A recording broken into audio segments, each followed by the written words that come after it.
नमस्कार, आप देख रहे हैं लोकमत हिंदी और मैं हूं आपके साथ विशाल शर्मा। भारतीय शेयर बाजार में हर कोई पैसा कमाना चाहता है। पैसा कमाने के लिए जरूरत है कि उसको सही गाइडेंस देने के मामले से मुझे याद आ रहा है कि भारतीय शेयर बाजार पर पैनी नजर रखने वाले संजीव हसीन साहब हमारे साथ जुड़े हुए हैं। सबसे पहले संजीव सर, आपका बहुत बहुत स्वागत है। Thank you. सर, सबसे पहले आपसे जानना चाहेंगे कि कल ही जो आरबीआई की मॉनेटरी पॉलिसी की जो मीटिंग है उसके नतीजे आए, ब्याज दरों को स्थिर रखा गया है। सबसे पहले आप उस पर राय दीजिए, कैसा लगा आपको लिक्विडिटी ऑप्शंस? हाँ, तो देखिए ये एक्सपेक्टेड लाइन पे था और आरबीआई ने बहुत ही अच्छी और सतर्क नीति रखी है। उन्होंने रेट्स को कोई चेंज नहीं किया, लेकिन थोड़ी मार्केट को एक्सपेक्टेशन थी कि रेट कट का वो कुछ इंडिकेशन देंगे। हाउएवर उन्होंने अभी भी थोड़ा सा हार्ड मनी स्टांस रखा है, क्योंकि वो चाहते हैं कि इन्फ्लेशन और लोअर आए और क्रेडिट जो फास्ट एक्सपैंड कर रहा है वो थोड़ा सा धीमा हो जाए। तो overall I think it was in line with expectation और मुझे लगता है मार्केट जिस कारण से घटी वो एक कारण था, एक प्रॉफिट बुकिंग, लेकिन आज वही बैंक्स रिकवर कर गए। तो आई थिंक ये एक अच्छी नीति रही है विच वाज एक्सपेक्ट, जो मार्केट को इस चीज का एक्सपेक्टेशन थी। आरबीआई की तरफ से कहा गया सर कि जितना भी जैसे मान के लगातार 6 बार ब्याज दरों को स्थिर रखा गया है, लेकिन 250 बेसिस पॉइंट सर वो कहा गया कि वही पास ऑन नहीं हुआ कस्टमर्स पर, उस पर आपकी क्या राय है सर? देखिए, बैंक्स को अपनी प्रॉफिटेबिलिटी भी बनानी है। हर बैंक आजकल कंपटीशन में है। ये बैंक्स के ऊपर इंडिविजुअली है कितना वो पास ऑन कर सकते हैं, कितना वो कर नहीं सकते। और आपको पता है आज की डेट में डिपॉजिट ग्रोथ जो है वो स्लो डाउन कर गई है, क्योंकि पैसा इक्विटी मार्केट में सिर्फ के थ्रू जा रहा है। इस कारण से ये बैंक के ऊपर है और आई थिंक जैसे जैसे कॉम्पिटिशन प्ले आउट करेगा जरूर बैंक उसमें उसको अपनी अंदाज में रखेंगे। जी सर, आते हैं दूसरे मुद्दे पर, सीपीआई इन्फ्लेशन सर 4% के टारगेट से अभी भी दूर है। आरबीआई कह रहा है कि जब तक 4% के टारगेट तक नहीं पहुंचता है हम उस पर पैनी नजर रखेंगे। क्या कैसे देख रहे हैं सर इस मुद्दे को? देखिए, पहली बात तो हम एक इमर्जिंग मार्केट है और जब एक डेमोग्राफिक प्रीमियम आपका आज आपके सबसे सतर्क देश बना रहा है वर्ल्ड में, तो इन्फ्लेशन तो रहेगी। आपके पास डबल वेल्थ इफेक्ट है, गोल्ड ऑल टाइम हाई पे है, स्टॉक मार्केट, तो उस कारण से स्पेंडिंग पावर बढ़ गई है और स्पेंडिंग पावर बढ़ने का मतलब है आपकी जो कंजम्पशन है वो स्ट्रांग है। थोड़ा सा इन्फ्लेशन एलिवेटेड लेवल पे अभी भी बहुत ही कायदे में है अगेंस्ट ग्लोबल इन्फ्लेशन, जो एक टाइम 9% गई थी, हम फिर भी 7 के ऊपर नहीं गए। मुझे लगता है ये बिल्कुल ठीक रेंज है। It is a premium you are paying for being the biggest demographic economy in the world. Sanjeev sir, system liquidity पर भी आरबीआई ने कहा कि पहले थोड़ी डेफिसिट में चल रही थी, लेकिन पिछले 2-3 महीनों में यानी जनवरी फरवरी में फिर से जो है सरप्लस में आ गई है। आरबीआई तैयार है कि एक्सेस लिक्विडिटी जो है उसको कंट्रोल किया जाए। इस पर क्या कहना चाहेंगे? ये एक मैक्रो और माइक्रो लेवल पे आरबीआई नजर रखता है और उन्होंने इसका इंडिकेशन इसलिए दिया है क्योंकि वो सोचते हैं क्रेडिट बहुत फास्ट एक्सपैंड कर रहा है, उसमें थोड़ा सा वो सतर्क रहना चाहते हैं। ये एक ऑब्जर्वेशन है और लिक्विडिटी आपको पता है, आप किसी भी बैंक के रिजल्ट देखिए तो उनके यहाँ डिपॉजिट फ्रेंचाइज लायबिलिटी इतनी जल्दी ग्रो नहीं कर रहा। इसका मतलब कि पूरी तरह से उनके यहाँ बैंकों में लिक्विडिटी उतनी आ रही है। ये ट्रांजिशन इफेक्ट है, देखते हैं कैसे प्ले आउट करता है over the next few months.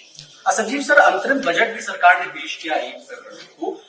बहुत सारी बातें कही गई फाइनेंस मिनिस्टर के द्वारा कि टैक्स रिफॉर्म में जो है टैक्स पेयर्स का जो दायरा है वो बढ़ रहा है। सरकार के कदम से महंगाई जो है वो नहीं बढ़ी है। पीएम आवास पर कोई फोकस किया गया। गरीबों के लिए भी सरकार ने अपनी जो झोली है उसको खोला है। कहा गया है कि अब जो गरीबों के लिए 2 करोड़ जो घर है उसको बनाया जाएगा। तमाम housing stocks, LIC housing, IV housing, इस पर भी आपसे चर्चा करेंगे। लेकिन सबसे पहला कमेंट आपसे संजीव सर, कैसा लगा आपको बजट? ये बजट तो वोट ऑन अकाउंट था, उसमें ज्यादा एक्सपेक्टेशन नहीं थी, लेकिन कोई निराशा नहीं आई। ना कोई टैक्स की बात आई, ना कोई, इनफैक्ट उन्होंने 10 लाख करोड़ जो इन्वेस्टमेंट के जो कैपेक्स के लिए था उसमें 11% की बढ़ोतरी की है। साथ में उन्होंने टीसीएस को है जो एकदम लोअर लेवल्स पे है उनके लिए छूट दी है। तो मुझे लगता है बहुत ही शानदार चीज थी गिवन द सर्कमस्टांसेस। किसी चीज में ज्यादा फेरबदल नहीं किया गया और अब आपको वेट करना पड़ेगा जो एक्चुअल बजट आएगा। इस बजट में मुझे लगा कोई निराशा नहीं थी, इनफैक्ट ऑप्टिमिज्म नहीं थी। सर आपने ठीक कहा, कैपेक्स को 11.1 लाख करोड़ रुपए किया गया है और उसमें बढ़ोतरी की भी बात कही गई है, 11.1% तक ज्यादा खर्च भी किया जाएगा। लेकिन सर बजट में एक और फोकस वाली बात थी फाइनेंशियल डिफिसिट, वित्तीय घाटा। जीडीपी का 5.8% का लक्ष्य रखा गया सर, फाइनेंशियल ईयर 2025 के लिए उसको घटाकर 5.8 से 5.1% तक किया गया। इस कदम को कैसे देख रहे हैं सर, इसका क्या इम्पैक्ट पड़ेगा इकोनॉमी पर और भारतीय शेयर बाजार पर? बहुत पॉजिटिव। देखिए बॉन्ड यील्ड्स घट गए। मैंने उस दिन कहा था जिस दिन बजट आया कि स्टेट बैंक आंखें बंद करके ले लीजिए, क्योंकि state bank has the largest bond portfolio in the country.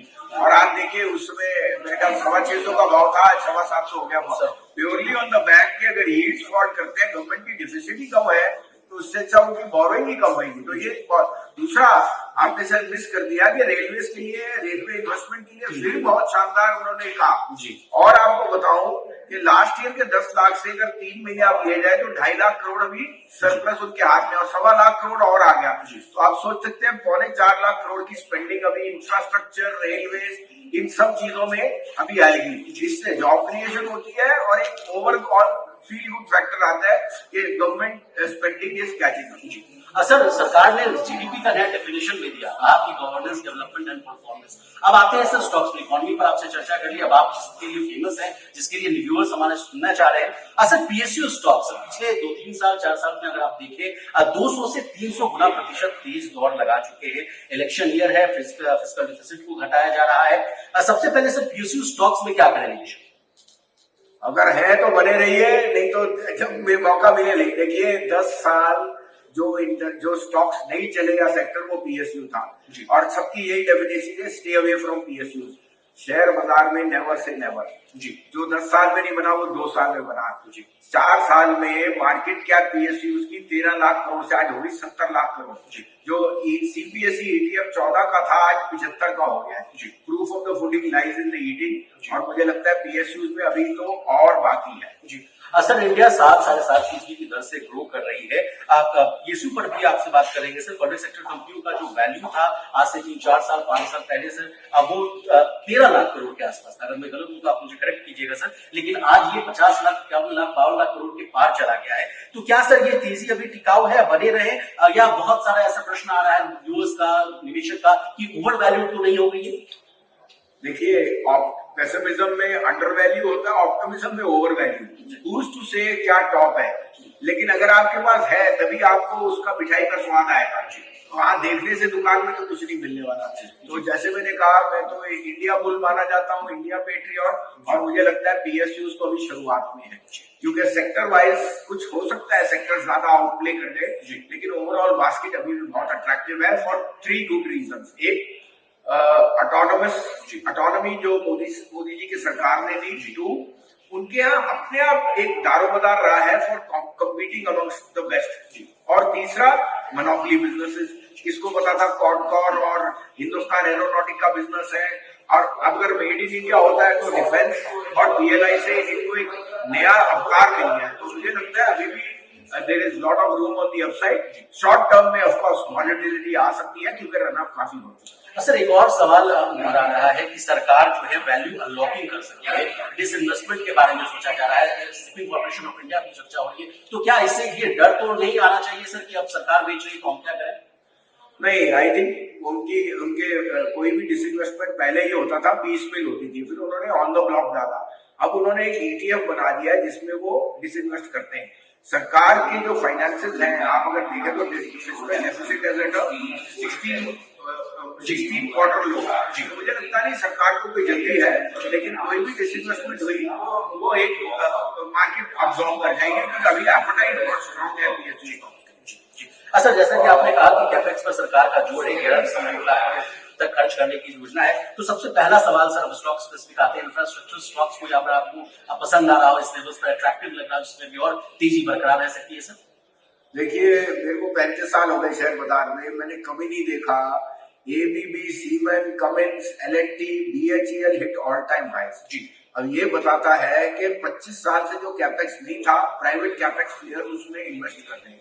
वो इसलिए कर रहे हैं क्योंकि वो देखते हैं इंफ्रास्ट्रक्चर, रोड, इलेक्ट्रिकल, इसमें बहुत तेज। तो लार्सन एंड टुब्रो अभी भी मेरा फेवरेट शेयर है, लेकिन आप अगर थोड़ा सा और डेल्व करें तो आपको अच्छे बार्गेन मिल सकते हैं। सर रेलवे स्टॉक पर आपसे राय लेना चाहेंगे। सरकार की जो योजना थी बजट में 3 नए रेल कॉरिडोर बढ़ाने की योजना है और भी कहा जा रहा है कि जो यात्री के किराए हैं उसमें भी कटौती की जाएगी। वैगन्स जो है सर, बहुत सारे वैगन्स को भारत वंदे भारत से भी जोड़ा जाएगा। तमाम तरह का फोकस है। रेलवे स्टॉक संजीव सर बहुत धुआंधार तेजी देखने को मिल रही है। अभी भी क्या तेजी बरकरार रहेगी या अगर मुनाफा हो रहा है तो मुनाफा बाद में? नहीं, वो आपकी नजरिए पे देखिए, शेयर मार्केट में 3 चीजें हैं। एक आपका गोल क्या है, आपकी रिस्क एपेटाइट क्या है, और आपकी जिसको कहते हैं कन्विक्शन क्या है।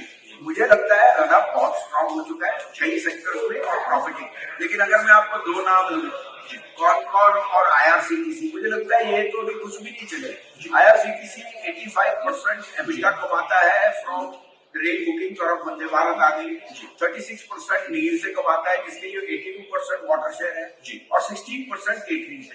और आज आपको पता है rail travel is become the name of the, मैंने इस पे कोई कॉमन आदमी नहीं। जब एक लग्जरी एक नेसेसिटी बन जाए, चाहे एयर हो रेल हो, तो वो इंडस्ट्री बहुत तरक्की करती है। यही रेलवे आपको दिखा रहा है। और railway stock Concor is the largest play on cross traffic जो आपका जाता है कंटेनर का, और कंटेनर ट्रैफिक के इंडिकेशन के ग्लोबल ग्रोथ भी है और इंडिया में भी आवागमन बहुत स्ट्रांग है।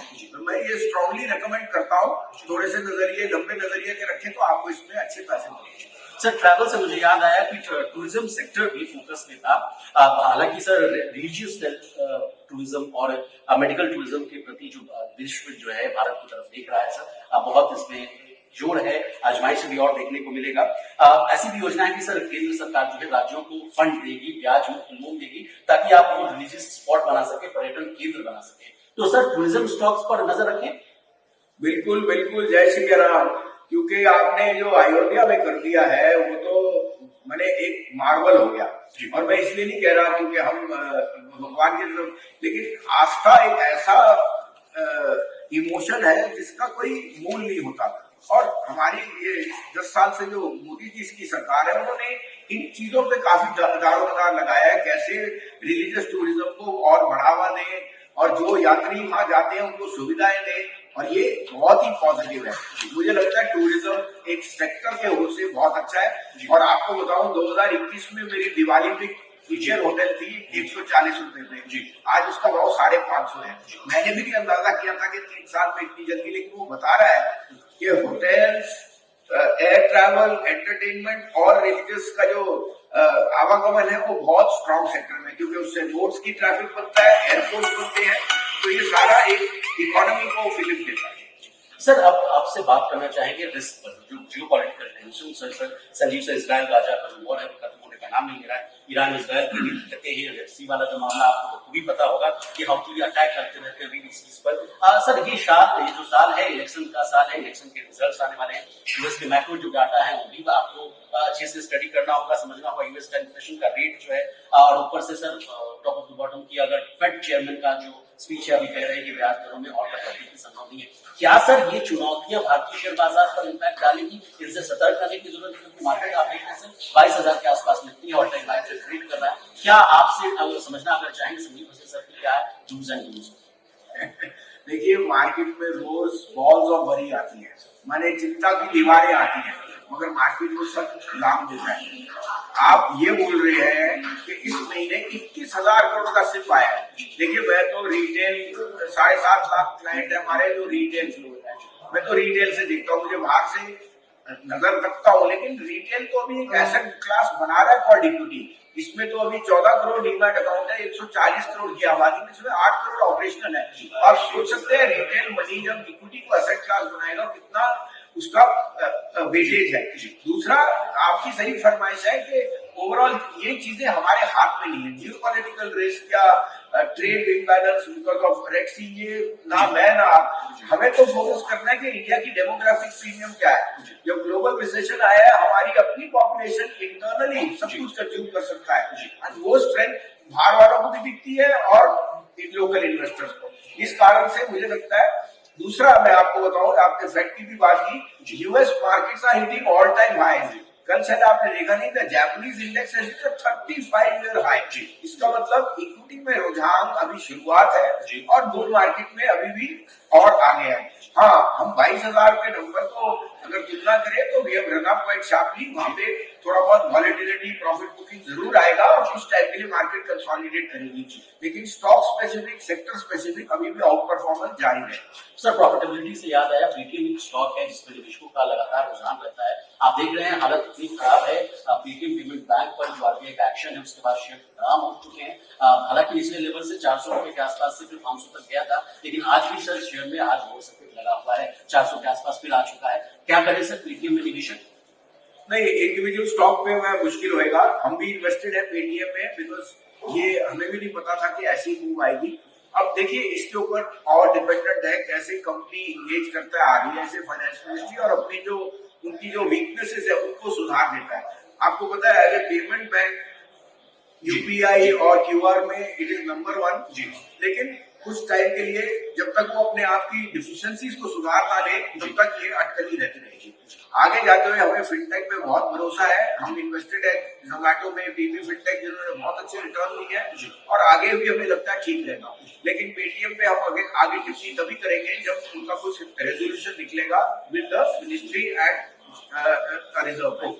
संजीव सर, एक और स्टॉक है मात्र 50 दिनों से भी कम समय में 32 रुपए से 200 रुपए तक का सफर तय किया, इरेडा से, लेकिन अब उसमें लगातार पिछले दिन 5% का लोअर सर्किट लग रहा है, 179 के आसपास है। इरेडा में भी शेयरों की लगातार जो रुचि है लगातार बढ़ रही है, लेकिन जो एक झलक देखने को मिल रहा है, क्या ये मुनाफा वसूली है सर? सतर्क हो जाए या इन लेवल्स पर खरीदारी का मौका बनता है? अरे भाई, 32 का चीज 200 रहेगा तो बच्चे को जान लोगे क्या?